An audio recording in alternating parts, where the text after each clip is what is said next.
Hi, welcome back to our channel. ഇന്ന് നമ്മൾ discuss ചെയ്യാൻ പോകുന്നത് 9ാം ക്ലാസ്സിലെ ഹിന്ദി ടെക്സ്റ്റ് ബുക്കിലെ ബോൺസായി എന്ന കവിതയുടെ ക്വസ്റ്റ്യൻ ആൻസേഴ്സാണ്. Kavitha പഠിത്തേ Samay in പ്രശ്നോംസെ ഗുസരെ. കവിത വായിക്കുമ്പോൾ ഈ ക്വസ്റ്റ്യൻസ് പരിശോധിക്കാം. അപ്പോൾ നമുക്ക് ഓരോ ക്വസ്റ്റ്യൻസ് ആയിട്ട് നോക്കാം. ആദ്യത്തെ ക്വസ്റ്റ്യൻ, ആംഗൻ സെ ഗോദ്കർ കമലേ മേ ലഗാ ദേനെ സെ പൈതേ മേ ക്യാ ക്യാ പരിവർത്തൻ ഹോ സക്തേ ഹെ. മുറ്റത്ത് നിന്ന് വളർന്ന ഒരു ചെടിയെ ചട്ടിയിൽ കൊണ്ട് നടുമ്പോൾ ആ ചെടിക്കുണ്ടാകുന്ന മാറ്റങ്ങൾ എന്തൊക്കെയാണ്?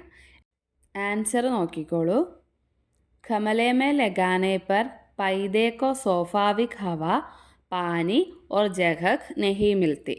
ചട്ടിയിൽ നടുമ്പോൾ ആ ചെടിക്ക് വേണ്ടുന്ന കാറ്റും വെള്ളവും സ്പേസും ഒന്നും കിട്ടുന്നില്ല. ഇസ്ലിയെ ഉസ്കാ വികാസ് രുക് ജാത്താ ഹെ और पत्ते छोटे व कमजोर हो जाते हैं. उसका विकास रुक जाता है, അതിൻ്റെ ഗ്രോത്ത് ഇല്ലാതാകുന്നു. പത്തേ ചോട്ടെ വ കംസോർ ഹോ ജാത്തെ ഹെ, ആ ചെടിയിലെ ഇലകൾ ചെറുതും ദുർബലവുമായിരിക്കും. അടുത്ത ക്വസ്റ്റ്യൻ, ഡ്രോയിങ് റൂമേ ബോൺസായി കോ അതിഥി ലോഗ് ആശ്ചര്യ സെ ക്യോം ദേഖ്തേ ഹോങ്കെ. ഡ്രോയിങ് റൂമിൽ ബോൺസായിയെ കണ്ടിട്ട് അതിഥികൾ എന്താണ് അത്ഭുതത്തോടെ നോക്കിയത്? ആൻസർ, ബോൺസായി अपना स्वाभाविक रूप खोकर सिर्फ नुमाइश की चीज़ बन जाता है. ബോൺസായി അതിൻ്റെ ഒരു സ്വാഭാവിക രൂപം നഷ്ടപ്പെട്ടിട്ട് ഒരു പ്രദർശന വസ്തുവായിട്ട് മാറിയിരിക്കുന്നു.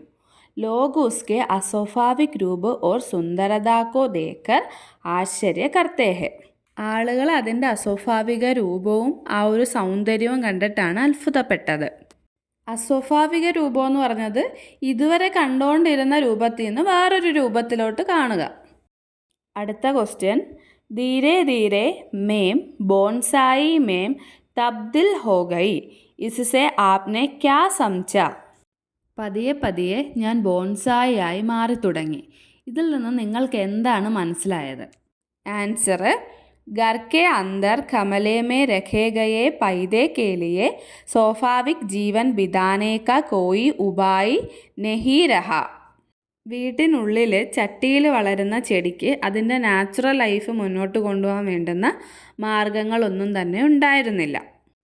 വഹ് ബോൺസായി കാ രൂപ് സ്വീകാർ കർണേ കെ ലിയെ മസ്ബൂർ ഹോ ഗയ. അതുകൊണ്ടത് ബോൺസായിയുടെ രൂപം സ്വീകരിക്കാനായിട്ട് നിർബന്ധിതനായി.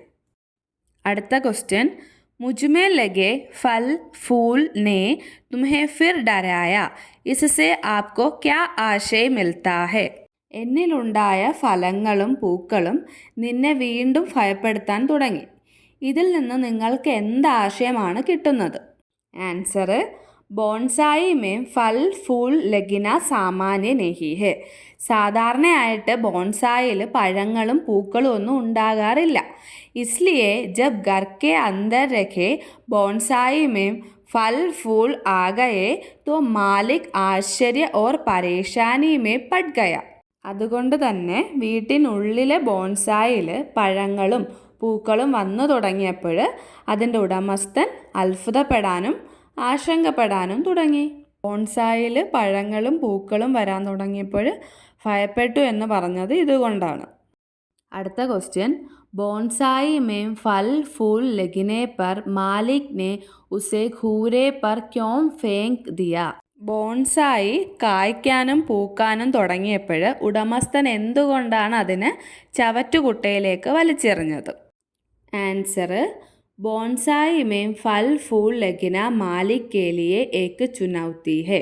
ബോൺസായി കായ്ക്കാനും പൂക്കാനും തുടങ്ങിയത് ഉടമസ്ഥൻ ഒരു വെല്ലുവിളിയായി.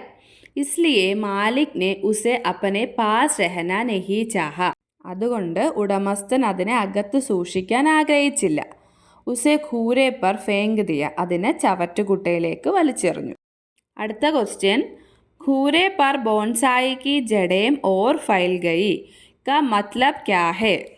ചവറ്റുകുട്ടയിൽ ബോൺസായിയുടെ വേരുകൾ പടർന്നു പിടിക്കാൻ തുടങ്ങി. ഇതിൻ്റെ അർത്ഥം എന്താണ്? ആൻസർ, വഹാം പർ ബോൺസായി കോ ബഡിനെ കാ മൗക്ക മില. അവിടെ ബോൺസായിക്ക് വളരാനുള്ള അവസരം കിട്ടി. അനുകൂൽ വാതാവരൺ സെ മിലി താക്കത്ത് സെ ഉസ്കി ജഡേ ഫൈൽ ഗയി.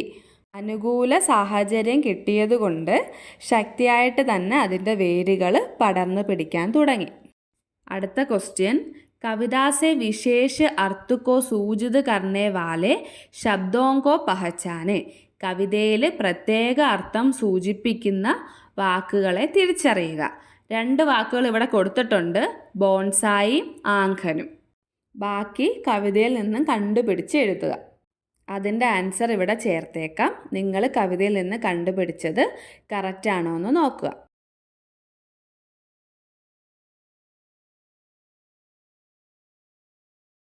അടുത്തത് നോക്കിക്കോളൂ. पृष्ठ 92 का चित्र ध्यान से देखे नीचे दिए प्रश्नों पर विचार करें. പേജ് നമ്പർ 92-ൽ പിക്ചർ നോക്കിയതിന് ശേഷം താഴെ കൊടുത്തിരിക്കുന്ന ക്വസ്റ്റ്യൻസിന് ആൻസർ ചെയ്യുക. ആദ്യത്തെ ക്വസ്റ്റ്യൻ, ബോൺസായി കിൻ കിൻ കെ പ്രതീക ഹോ സക്തേ ഹെ. ബോൺസായി എന്തിൻ്റെയൊക്കെ പ്രതീകങ്ങളാകാം? ആൻസർ, प्रकृति से अलग होकर जीने वाले लोगों का और अपनी आज़ादी नष्ट होकर जीने वाले लोगों का प्रतीक हो सकते. പ്രകൃതിയിൽ നിന്നും അകന്ന് ജീവിക്കുന്ന ആൾക്കാരുടെയും അതുപോലെ സ്വാതന്ത്ര്യം നഷ്ടപ്പെട്ട് ജീവിക്കുന്ന ആൾക്കാരുടെയും പ്രതീകമാകാം. അടുത്ത ക്വസ്റ്റ്യൻ, ക്യാ ബോൺസായി കിസി വിശേഷ അർത്ഥ കി സൂചന ദേത്താ ഹെ. ബോൺസായി എന്ന വാക്ക് ഏതെങ്കിലും പ്രത്യേക അർത്ഥത്തെ സൂചിപ്പിക്കുന്നുണ്ടോ? ആൻസർ, स्वार्थ के लिए दूसरों की आज़ादी छीनकर रहते लोगों पर व्यंग्य करता है. സ്വാർത്ഥതയ്ക്ക് വേണ്ടി മറ്റുള്ളവരുടെ സ്വാതന്ത്ര്യം പിടിച്ചെടുക്കുന്ന ആൾക്കാരെ ഇവിടെ പരിഹസിക്കുന്നുണ്ട്. ലാസ്റ്റ് ക്വസ്റ്റ്യൻ, ആസ്വാദൻ ടിപ്പണിയിലേക്ക് ആസ്വാദനക്കുറിപ്പ് എഴുതുക. बोनसाई कविता की रूपपरक और आशयपरक विशेषताओं का परिचय देते हुए ആസ്വാദൻ ടിപ്പണി लिखे. കവിതയുടെ ആശയം നോക്കാം. कवयित्री सुधा उपाध्याय की कविता बोनसाई समाज की विसंगतियों और सीमित जीवन का प्रतीक है. കവയത്രി സുധാ ഉപാധ്യായയുടെ കവിത ബോൺസായി സമൂഹത്തിലെ വിസംഗതി പൊരുത്തക്കേടുകൾ, സിമിത ജീവൻ പരിമിതമായ ജീവിതം, സമൂഹത്തിലെ പൊരുത്തക്കേടുകളും പരിമിതമായ ജീവിതത്തെയുമാണ് പ്രതീകമാക്കുന്നത്. ബോൺസായി ജോ ചോട്ടി പൈദാ ഹോത്തി ഹെ. ബോൺസായി എന്ന് പറഞ്ഞത് ചെറിയൊരു ചെടിയാണ്. കമലേമേം രഹിക്കർ ലോഗോं की നസറോं का കേന്ദ്ര ബൻതി ഹെ. അതിനെ പോട്ടിൽ വെച്ച് വളർത്തുമ്പോൾ ആൾക്കാർ അതിനെ ആകർഷിക്കുന്നു. ലേക്കിൻ ജബ് ഉസ്കാ പ്രാകൃതിക് വികാസ് ഹോത്താ ഹെ. പക്ഷേ അതിൻ്റെ സ്വാഭാവിക വളർച്ച ആരംഭിക്കുമ്പോൾ തോ ഉസെ ഫേങ്ക് ദിയാ ജാത്താ ഹെ. അതിനെ വലിച്ചെറിയുന്നു. इसी के माध्यम से कविता समाज में स्त्रियों और व्यक्तियों पर लगाए गए कृत्रिम बंधनों और उनके विकास को रोकने की आलोचना करती है. ഈ കവിതയിലൂടെ സമൂഹത്തിലെ സ്ത്രീകൾക്കും വ്യക്തികൾക്കും മേൽ ഏർപ്പെടുത്തിയിരിക്കുന്ന കൃത്രിമ നിയന്ത്രണങ്ങളെയും അവരുടെ വികസനത്തിന് തടസ്സമായി നിൽക്കുന്നതിനെയും വിമർശിക്കുന്നു. കവിതാ മേ പ്രതീകാത്മകത കാ പ്രമുഖ ഹെ. കവിതയിൽ പ്രതീകാത്മകതയ്ക്ക് പ്രാധാന്യമുണ്ട്. ആംഖൻ സ്വതന്ത്രത, കമല കൃത്രിമത ഓർ ഘൂര അസ്വീകൃതി കാ പ്രതീക ഹെ. മുറ്റം സ്വാതന്ത്ര്യത്തിൻ്റെയും ചെടിച്ചട്ടി കൃത്രിമത്വത്തിൻ്റെയും ചവിറ്റുകൊട്ട തിരസ്കാരത്തിൻ്റെയും പ്രതീകമാണ്. ഭാഷ സരൾ ഓർ പ്രഭാവശാലി ഹെ. ഇതിൽ ഉപയോഗിച്ചിരിക്കുന്ന ഭാഷ വളരെ ലളിതവും ശക്തവുമാണ്. ബോൺസായി സംഘർഷ് और जिजीविषा के बल पर जीवन अपनी पहचान बनाए रहने की प्रेरणा देती है. സംഘർഷ് പോരാട്ടം, ജിജീവിഷ ജീവിക്കാനുള്ള ആഗ്രഹം. പോരാട്ടത്തിൻ്റെയും ജീവിക്കാനുള്ള ആഗ്രഹത്തിൻ്റെയും ആ ഒരു ശക്തിയിൽ സ്വന്തം ജീവിതം തിരിച്ചറിയാനുള്ള പ്രേരണ നൽകുന്നു. और सीमाओं के बावजूद स्वतंत्रता के सपने देखने का സന്ദേശ് ദേത്തി ഹെ. കൂടാതെ പരിമിതികൾക്കിടയിൽ നിന്നും സ്വാതന്ത്ര്യം സ്വപ്നം കാണാനുള്ള സന്ദേശവും ഈ കവിതയിലൂടെ നൽകുന്നു. ഇന്നത്തെ വീഡിയോ ഇഷ്ടമായെങ്കിൽ ലൈക്ക് ചെയ്യുക, ഷെയർ ചെയ്യുക, സബ്സ്ക്രൈബ് ചെയ്യുക. താങ്ക്